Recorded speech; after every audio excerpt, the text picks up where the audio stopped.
The budgeting process for the 2021-2022 financial year has kicked off. Prime Minister Dr Ruhakana Rugunda set the process in motion by inaugurating a presidential advisory committee. Identify critical areas in the programs that need funding so as to boost production. 3, to incorporate the NRM manifesto, presidential pledges, and constituency needs. The committee is comprised of officials from the Ministry of Finance, the National Planning Authority, members of Parliament on the Budget Committee, and other technocrats from government. According to the State Minister of Finance in charge of planning, David Bahati, Uganda's economy has been set back by the COVID-19 pandemic. It's the only one economy on the continent and probably in the world whose growth remains in the positive. This financial year, we grew at 3% against the projected growth of 6%. And other economies across the world are growing in the negative. And as a result, Bahati has revealed that the next financial year's budget will be lower than the current budget of 45.5 trillion shillings. For next financial year, 2021-2022, is 40.7 trillion.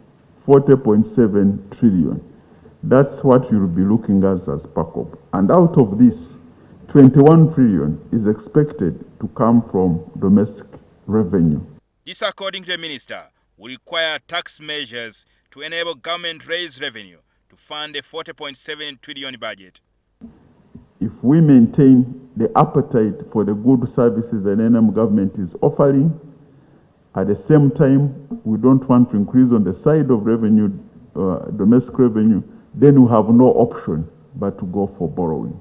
So sometimes you hear the attacks we get when we say don't tax, don't borrow, but we need the services. How will that work? I think let's do whatever we can to plug all the leakages so that we can collect more resources and therefore have the desired impact. Bahati cited some of the areas from which government intends to tap its revenue. Forms is the digital stamp, which we have already started implementing.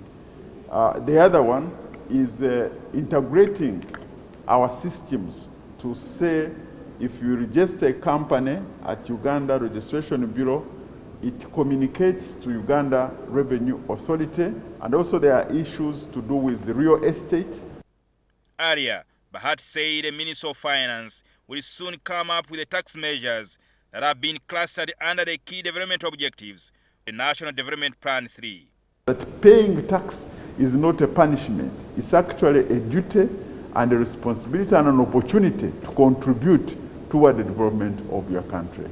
The National Planning Authority Chairperson, Professor Pamela Mbabazi, hinted on the priority areas on which 2021-2022 budget will focus on in order to achieve the NRM manifesto in the next 5 years, once elected back into power.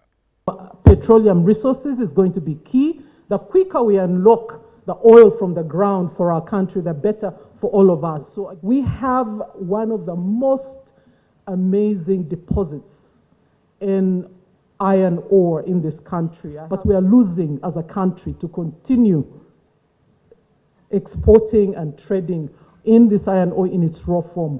Government was able to invest 1 trillion in UDB to support the manufacturing sector.